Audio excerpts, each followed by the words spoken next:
Today, we're going to be talking about the difference between manifesting and God's will. When I was starting this journey as a spiritual seeker, I started in the spiritual space. I was definitely identified with a spiritual person. I did all of the manifesting, all the vision boards, all the affirmations, all of the positive thinking, all of the everything. But I always found that I would get to this point where I still felt incomplete and I still felt empty and I still felt lacking and I still felt unworthy, even though I had seemed to attract everything that I was asking for. And that emptiness really led me on a new path. But the more that I walked this path of true healing and true mind training, I was led to understand the difference between manifesting and God's will. And so that is what I'm here to bring you today, is the difference between the two, and how is it that you can come into accord with what your part is to play in God's plan for peace, so that we can ultimately bring this world to peace. That we're not just like, oh, feeling a little bit happier and feeling a little bit better, but we are legit miracle workers.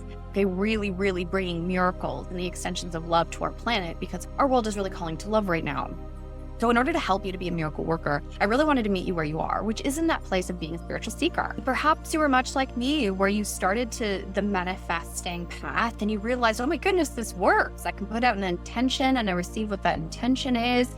And perhaps that really sparked something in your heart, that you're living life a little bit happier and a little bit better than you were before. Let me know below if that resonates with you. But maybe you were also like me, where you did this long enough that the novelty wore off, that sure, you have these things in form, but there's still something missing inside of your soul. And what if I told you that that is because there is another way? There is another way that doesn't just fill you with happiness from the outside in. It's not something that fulfills the things that you think you want and need. But what if there is something that allows you to connect with a happiness and a peace and a certainty from the inside out? Something that is really stitched into the fabric of your beingness, that is literally written on your soul, that is part of the contract that you have between you and your creator, between us, collective beautiful souls here, that you at one point are going to say yes to your part in God's plan for peace. And so perhaps this other way is being presented here for you today, so that you can continue to walk forward on this path that you've already started, ultimately arrive in a place that has your greatest ultimate well-being in mind. Not good and bad days, up and down yo-yos, but legitimate, consistent, and stable happiness that does not change and is not affected by the people and the things and the situations and the craziness that is happening in our world today. Would you like that? Would you like that sense of stability and peace that does not change? That joy that ever increases and does not go away? I want this for you, but I know that this comes from the inside out and not the outside in. And so this is why today we're going to be talking about the difference between manifesting and God's will. But I do want to mention one more thing. In order to step into God's will, you do not need to be religious. You do not need to believe ideas that are found in the world religions or even the Bible. All you have to do is have an open mind and a willing heart to say yes to your part that is written on your soul. If you have that willingness today to truly learn, to really dig deep, to figure out what that is, then you have arrived at the perfect place. And just so you know, if you're new to my channel, my name is Britney Shawley. I have been a spiritual therapist for the last 15 years, and it is my purpose and my passion to help you to transform fear into love, from pain into joy, through the application of Course in Miracles, which ultimately leads us to being a miracle worker. So I'm so grateful you've joined me today. So let's just start with manifesting. Okay, this is something that I think that we all can resonate with and relate to. So the place that I want to start with this idea of manifesting is I'm going to draw this person here. Okay, this is my person right here. Think of it as yourself. And what we're looking for is happiness. So we look outside of ourselves to see all those things that we think would give us a really good life. Okay. And so we think that having more money can do that. Having like a partner in a relationship will do that. Having a booming business. Let's go like this. Let's just say this is like business. We'll go like this over here. But it could be also a house too. Having a house with your loved ones and your family. And definitely just like more happiness, we really do believe will come with all of this stuff.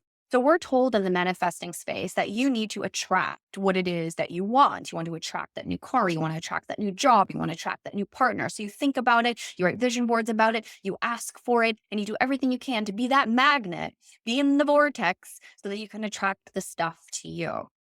Have you experienced that this works for yourself?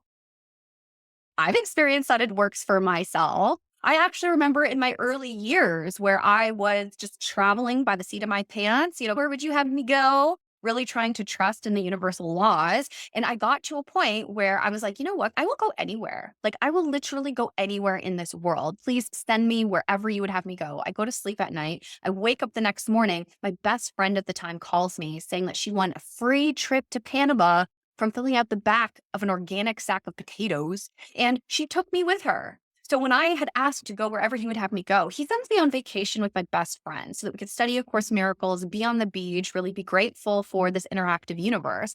And that's the thing. Manifesting really allows us to see that this is an interactive universe, that there's something greater going on, that my thoughts create things, that my thoughts have power, that they have effect. But we can get caught in that. I've noticed people get obsessed with their thought. Oh, I can't have a negative thought or I'm going to manifest negative things. Oh, I can't think badly about someone else or I'm going to have bad things happen to me. So instead of dealing with their thoughts and correcting their thoughts and undoing their thoughts and really applying spiritual psychotherapy to their thoughts so that they can heal their mind, they start stuffing their thoughts down. Let's just not think that negative thought. Let's just not think that bad thought. Let's just try and be love and light all the time. Love and light, love and light, love and light. So on the top, on the upper levels of mind, like up here, let's break down the mind. Let's say we've got this mind and let's just split it in half for a second. Okay. Under here is our subconscious thoughts. This is the stuff we learn from our family and from our world, right? This is where we gain our beliefs of I am worthy or I am unworthy. I am loved or I am not loved. I am abundant or I am not abundant. I am beautiful or I am not beautiful. Okay. We have all of these beliefs that we hold in our mind and they literally run our life. Okay. These thoughts run our life. When we start to get into manifesting, we start to become aware of what we're thinking. And our subconscious thoughts will sometimes rise up to the conscious level of mind so that we can see them. And we can witness to, oh, wow, I really feel that I'm lacking a partner. And then we will conclude, okay, well, then I need to attract that partner because I'm lacking that partner. And we think that it's completely normal to now look outside of ourselves to attract that partner, to look for who we want, write the list of the type of man that you're seeking and attract that person to you. Okay, this becomes the way of manifesting. But what I've noticed is that if you have an unconscious belief that says you are not worthy of love, but up here in the conscious mind, you think that you want to attract love, what you're going to do is you're going to attract someone who's going to be brought into you. You think it is now to prove that you're loved and lovable up here because you're attracting what you do not have. But what happens is you start to trigger the unconscious, subconscious thoughts under here, which is, I am not worthy of love. And so this person who's going to come is actually going to trigger the I'm not worthy of loveness instead of matching you in the love because your subconscious thoughts say you're not lovable. Okay. So this is why sometimes manifesting doesn't work because even though your conscious mind says you want to attract this partner, your subconscious mind says, no, you're not worthy enough for this partner. So you're literally battling it out inside your mind between your conscious and subconscious mind. And the universe is confused. It is confused about what you're asking for. It's confused about what you're wanting because your deep, dark thoughts are telling you, no, you're not worthy. Whereas your superficial thoughts are saying, of course I want a man. Of course I'm worthy. Of course I'm worthy. Of course I'm worthy. But really below, you don't think that you are. So the whole point with manifesting is to realize that this is an interactive universe, that cause is in the mind, is the effect is in the experience. But what happens is people are limited on understanding what their mind actually is and how it's actually working, that you get caught in the niceties of attracting things you think you want instead of realizing that you are never going to be happy if it's coming from the outside in ever. You're never going to be happy if it's coming from the outside in.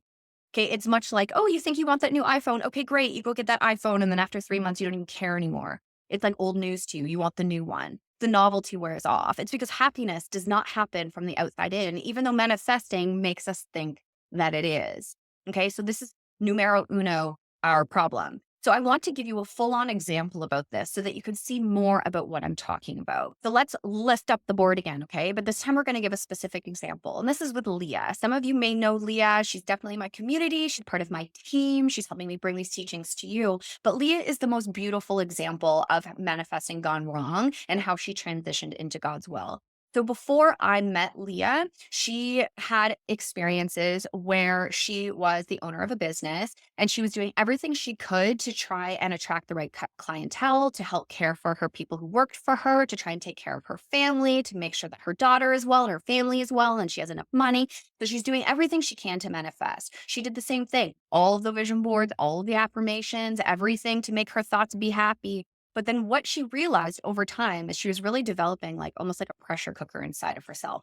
All of these expectations that she was needing to get the house and the money and to pay all her people and to take care of her family was putting so much pressure on herself. She's at the center of the universe. You see that? She's in control. Okay. She's at the center of the universe. But when she's in control, she literally has the universe on her shoulders. And so it becomes like a pressure cooker. She never knows when she's going to explode. That's why over time, this whole think positive was literally starting to ruin her life. Because if she had a negative thought, she was afraid that it was going to ruin her life.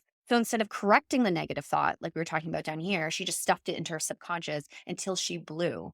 And there was many times where she would get so angry and so overwhelmed and so infuriated and so just, triggered by everyone and everything around her that she couldn't do that anymore. She couldn't do it anymore. She's like, you know what? This manifesting thing isn't working. There has to be something else. There has to be another way. And Leah said that when she stopped like chasing her visions and she stopped trying to be in control herself, and when she stopped trying to tell the universe what she thought that she wanted, she slowed down and she finally got to the point to ask, what is God's truth? Not what's my truth, not what do I want, not what do I need.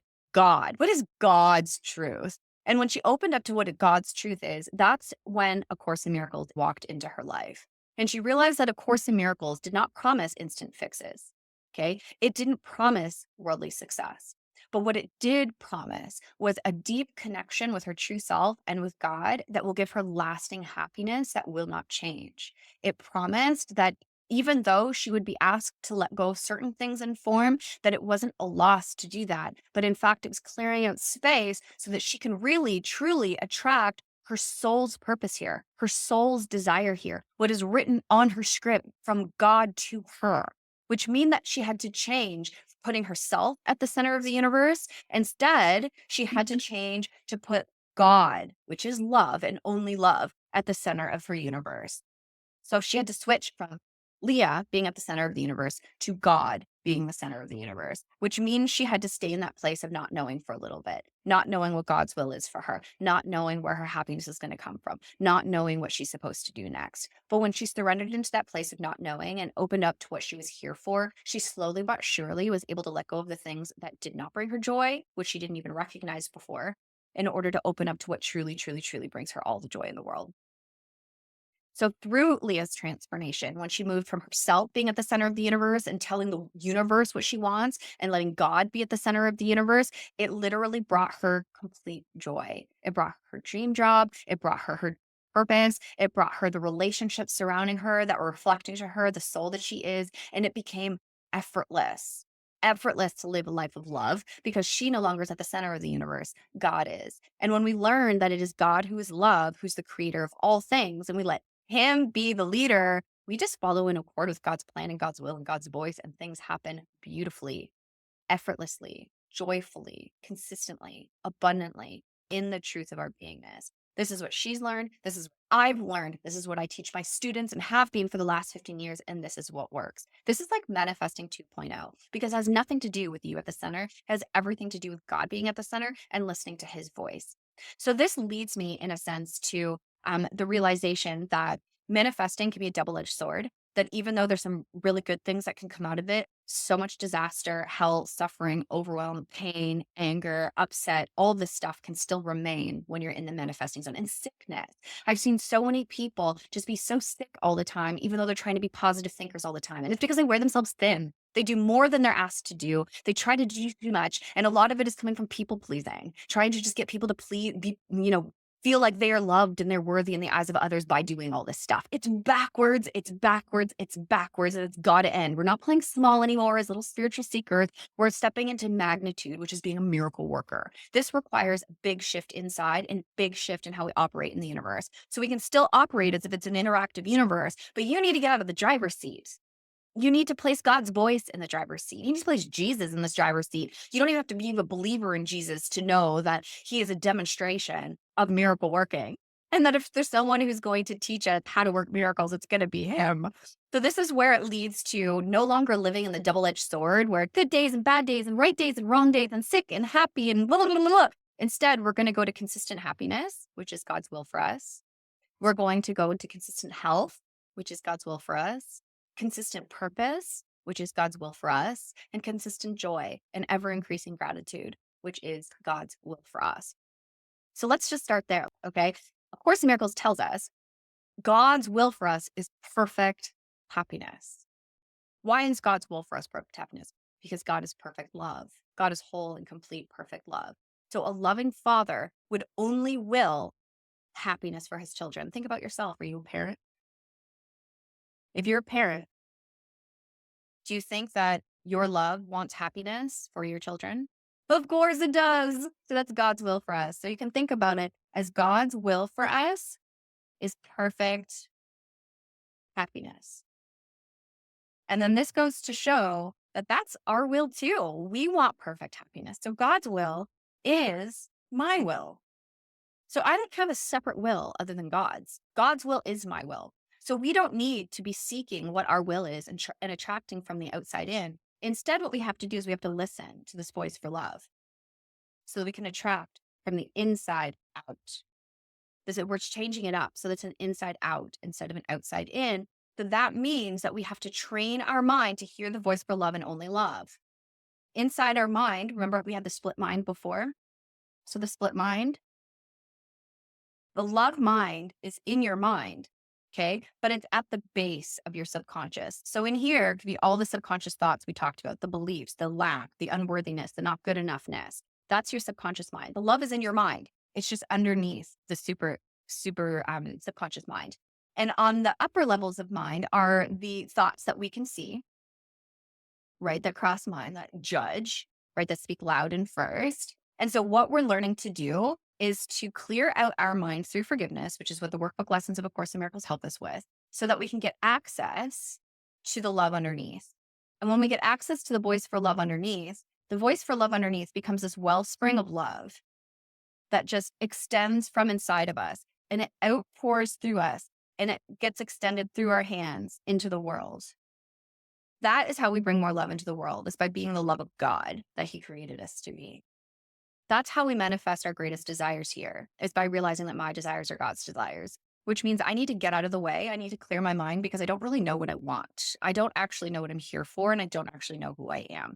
That realization of I don't know what I'm here for, I don't know who I am, is the realization that we need to come to so that we ask the voice for love, God's voice, okay, Jesus, for what it is that we're here for and who we are. We need to consult this voice. We can't consult the world to tell us who we are. We can't consult our parents to tell us who we are. We have to consult the inner voice of love, which means we need mind training to listen, to go deeper, to really, really hear so that our hands can be open to receive the love within and give it. Because this is the biggest difference between God's will and manifesting. We just saw that manifesting is all about getting. We're getting the house and we're getting the money, we're getting the partner, and we're getting this, and we're getting that. It's an outside in thing. This is an inside out thing, and it's all about giving. God's laws give. They only give. They do not take. There's no loss in doing God's will because there's no lack.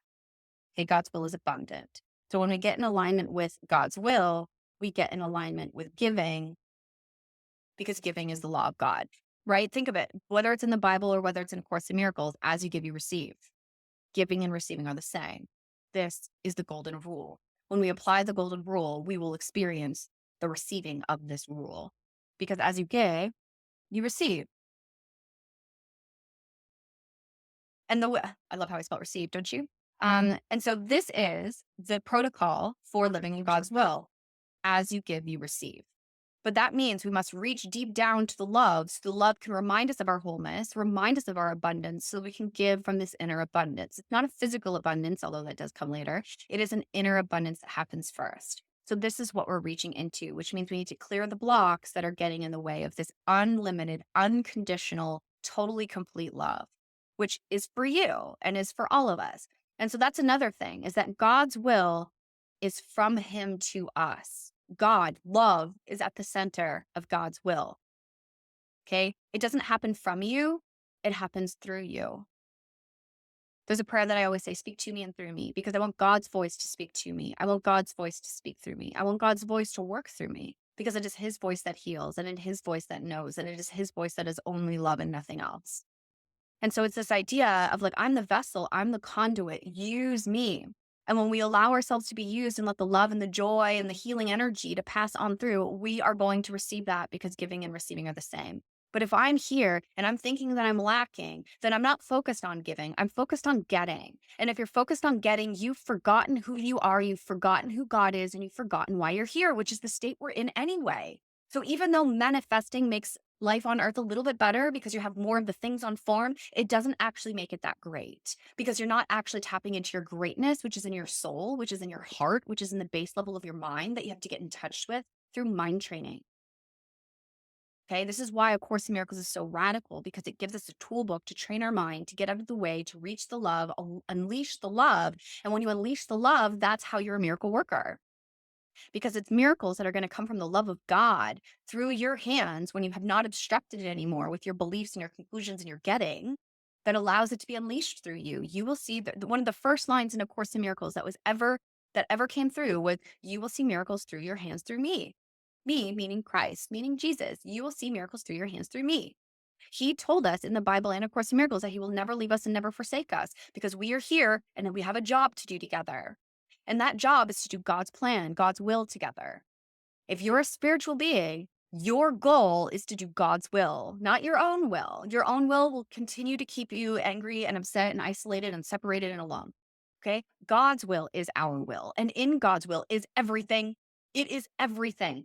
Remember in the Bible as well, where Jesus says, seek first the kingdom of heaven and everything else will be added unto you. That is true manifesting. That's what he's saying. Seek the kingdom of heaven, which is in the giving. Seek the kingdom of heaven, which is the love in our heart. Seek the kingdom of heaven, which is our reality of who we are as God created us. There's a fact here, a reality of who God created us. You don't make it up. I don't make it up. You didn't make yourself. I didn't make myself. God created us. God created us as his beloved soul, as his beloved child, and that will never change. Getting in touch with the love that we are and that God is what is going to change our life. Getting in touch with God and what God is what's going to change our relationships and our world. It has to be a love that is not of this world that's going to change things. The love of God is what is not of this world, but it's in this world through you. And this is why it's so amazing. It's right here. Okay. So God's will is for us, from him to us inside our mind. So you don't make it, you make space for it. Okay. You don't make the love that you are. You make space for it to rise up and show you that you are this loved, lovable, loving being, and that will never change. This is what we're after here, right? This radical transformation from the inside out. Okay. So when we know that God's will is my will, and we know that God's will gives, and that's what we're being asked to do, we can then reach inside our mind, look at all of the blocks that are preventing us from unconditionally loving and unconditionally giving, listen to his voice to let these thoughts be undone, whoop, activate miracle energy. Okay. So really all we're doing is inviting. We are literally inviting God's will to be what it is through us. Have you ever considered it like that before? Have you ever thought about it like that before? That you're literally just inviting God's will to be what it is in you? You don't have to seek it. You have to invite it.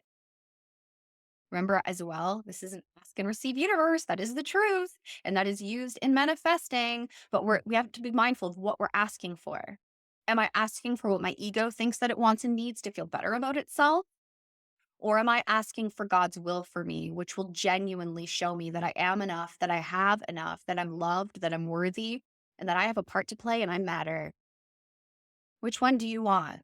Like, it really is a decision. Either I'm abiding by the laws of manifesting, which is still so small and limited, or I'm abiding by the laws of God, which is the power that is here to change the world. And it literally is here for salvation of the world, to save the world. So if you know you're a spiritual seeker, you're here to better yourself, better your life, better your family, we need to get into accord with God's will for that to be sustainable and to be something that is trustworthy for you and does not change. And that's what I want for you, is to be worthy of your soul that you say yes to. So there is a lesson in A Course in Miracles that I feel is like the pinnacle of manifesting. It's a later lesson, but it's lesson 183. And it says, I call upon God's name and my own. Okay. And the reason why this is like a manifesting thing, like the closest thing you can find to manifesting in A Course in Miracles, because in it, it says that there's one thing you need to do, which is call upon God's name. God, God, God. And we're being told that God's name is my own. Very much like when you have a father in this life, you take on your father's name because you are his. Same thing happens with God, but we have to spiritually take on his name. My name is your name because you made me. You are my father. You are my creator. So I'm willing to accept that as myself. I'm one with my creator because he made me. And so we take on his name. So when we call upon God's name, right? God, God, God, God, God, then what that is doing is it's inviting him into our holy mind and into our holy heart, right? It's saying, God is what I want. That is my goal. That is what I'm here for. Love is at the center. That's the only thing that is real. So we call to him. That's what we need to ask for. That's what's going to fill us with the joy and the perfect happiness and the peace and the bliss and the purpose, is knowing that we want him and nothing else, which means we can't be manifesting all these things in the world because really the one need and the one want that we have is God. But then what happens after that when we call upon God's name? Right? He answers us.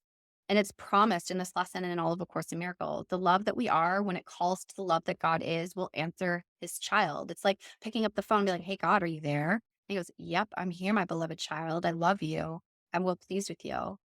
So we need to start picking up that phone and calling God and be like, yo, God, what's up?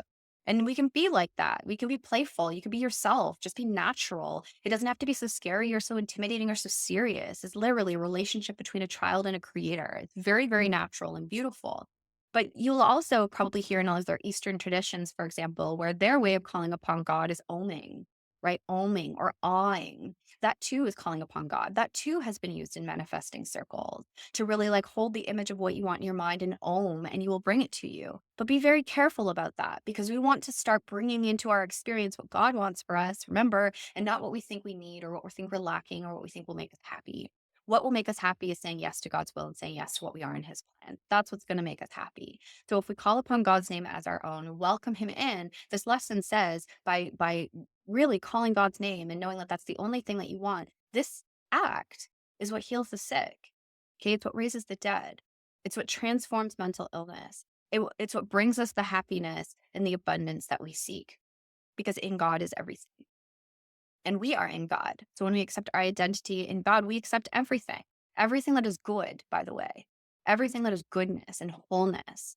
Okay. And so this is the place that we're at, that we're realizing that to seek God's kingdom first, God's truth first, is what is going to add everything unto us. So we need to stop outside in seeking and start going inside out transforming, which is what's going to transform our life and transform our world. So do you see this? That manifesting is a stepping stone to God's will, but you're not done yet in manifesting. You're just getting started. You're realizing the laws of the universe work. You're realizing that you have power. You're realizing that your thoughts are cause and the effect is in the experience. All of this is fundamental, necessary, important stuff to get us to God's will. But now let's keep going. Let's keep going. Let's keep going. Let's go all the way to God, my friends, knowing that God is only love and nothing else. Okay. God is only loving God. Like we can trust this loving God. Try it on like a science experiment. God, I want to do only that which is loving. You show me what that means. God, I want to be a servant of the Lord of love. Show me what that means and what that looks like. Let me witness to the love pouring through me. Let me feel the love pouring from others unto me. Like, let love be my goal and my only goal. And then everything else will be added unto you. I promise you, the healed relationships, I promise you through experience, I know that this happens. Okay. The abundance, unbounding abundance. Oh my God, I promise you this is what's happening. It's my experience. Okay. Like I want you guys to experience the best of everything, but I know that the best of everything comes with saying yes to God and his will and your part in his plan. Give as you would receive. And the more love you give, the more love you receive. The instant that you want to see love and nothing else, that is what you're going to see. That's also a quote in the Course because it's a whole entire reality. It's a whole other experience here. Jesus could see it because he flooded his mind with the love of God and listened only to the Holy Spirit and did only his will. And guess what? That's what we're supposed to do. Flood our mind with love, listen only to the Holy Spirit, and do our part in God's plan for peace because that's the only reason why we're here. You don't need to know what your part is right now. You just have to be willing. You don't need to know how to train your mind right now. You just have to be willing. And if you're willing, I'm willing to help you to do the mind training, and I'm willing to help you to have the commitment and the ever increasing faith so that you can be an open vessel enough to unlock what your part is. It's already written on your heart and in your soul. It's inside of you. Okay. So we don't lose anything in following God's plan. We gain everything. There's no loss in doing God's plan. There's only winning. The only thing we lose in doing God's plan is our upset, our anger, our frustration, our overwhelm, our anxiety, our guilt, our shame. That's the stuff we lose because that's not God's will. God's will is perfect happiness for us. Okay. So we literally gain perfect happiness when we say yes to him. So, my final thoughts here, my friends, is like, I want you to start contemplating in your own heart. Like, what is God's will for me? Okay. Who does God say that I am? And just contemplate on those. Maybe write them down in the comments, maybe write them in your journal. What is God's will for me? Okay. What, how does God see me? When you allow yourself to contemplate these ideas, it is the love in you that's going to show you the answer to these ideas. Okay. If you need help exploring these ideas and unpacking more, be sure to like and subscribe to this channel because I'm going to have so many videos coming out in 2025 that are going to help you to unlock what God's will is for you, to say yes to God's will for you so you can experience the transformation that I'm speaking of. So please like and subscribe, put a comment at the bottom, share this with someone that you think will benefit because that really does help to bring this message to those that it's meant for so that we all can take our part in the plan for peace, so we can all be miracle workers, spread around the world in joy so that we can demonstrate that God's will is done and it's done here through me. And so we are a vessel of his love and his will. And this is what he wants us to be.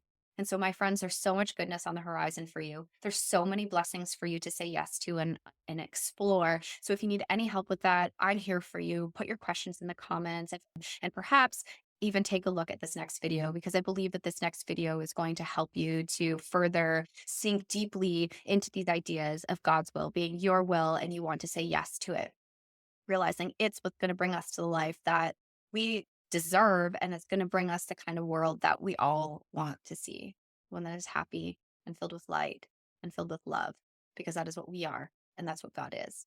But it's not an external seeking, it's an inward transforming. And from the inside out, all things will be transformed and made anew. This is promised for you and me, my friends. I love you. Thank you for being with me. And I look forward to seeing you in the next video.